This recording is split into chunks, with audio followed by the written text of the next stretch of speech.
সবাইকে অভিনন্দন জানাচ্ছি খানজাহান আলী রহমতুল্লাহ বাজার থেকে। আমি এখন দাঁড়িয়ে আছি খানজাহান আলী রহমতুল্লাহ এর মাজার শরীফের সামনের গেটে।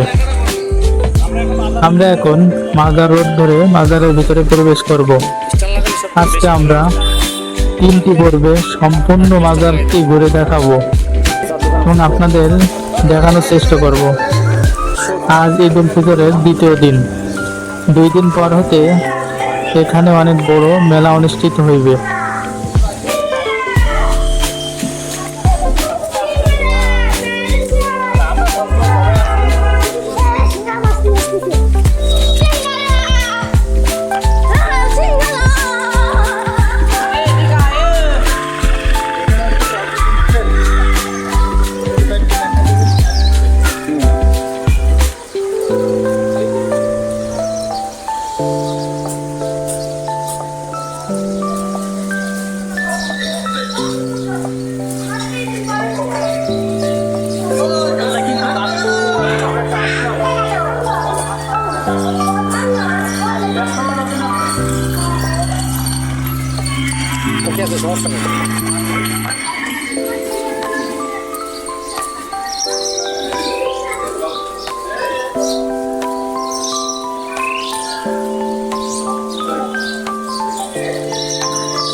মাজার রোডে প্রবেশ করতে সুন্দর একটি হোটেল দেখছেন।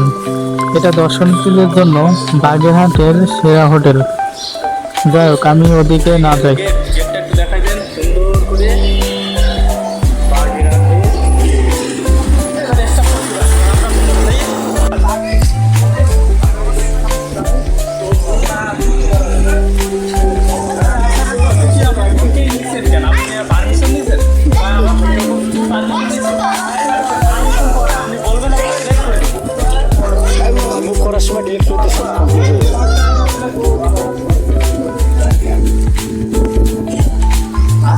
চলুন আমরা ভিতরে প্রবেশ করি এবং বাগেরহাট মাজার ভ্রমণে আজ প্রথম পর্বে সবাইকে স্বাগতম।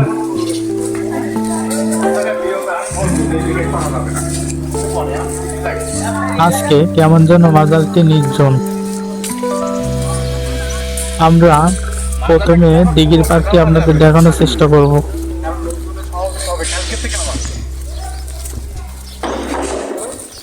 হযরত খানজাহান আলী রহমতুল্লাহ ছিলেন ৫ম শতাব্দীর একজন বিখ্যাত সুফি সাধক, ইসলাম প্রচারক এবং বাগেরহাটের খলিফাবাদের শাসক।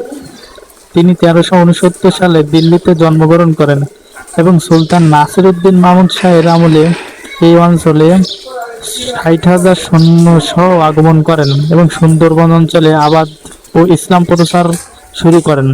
এই মাজারটির অবস্থান বাগেরহাট শহর থেকে প্রায় ৪ কিলোমিটার দক্ষিণ পশ্চিমে এবং ৭ গম্বুজ মসজিদ থেকে প্রায় ২.৫ কিলোমিটার দূরে মাজারটির অবস্থান।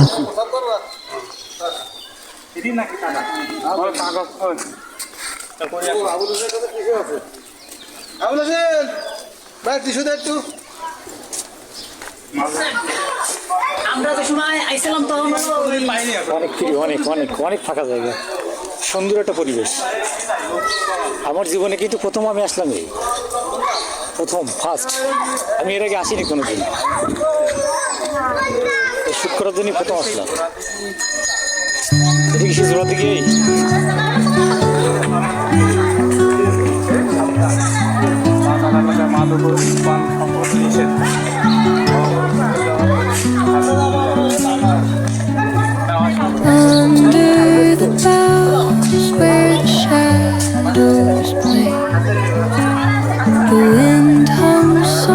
স্টেপগুলো আসতে না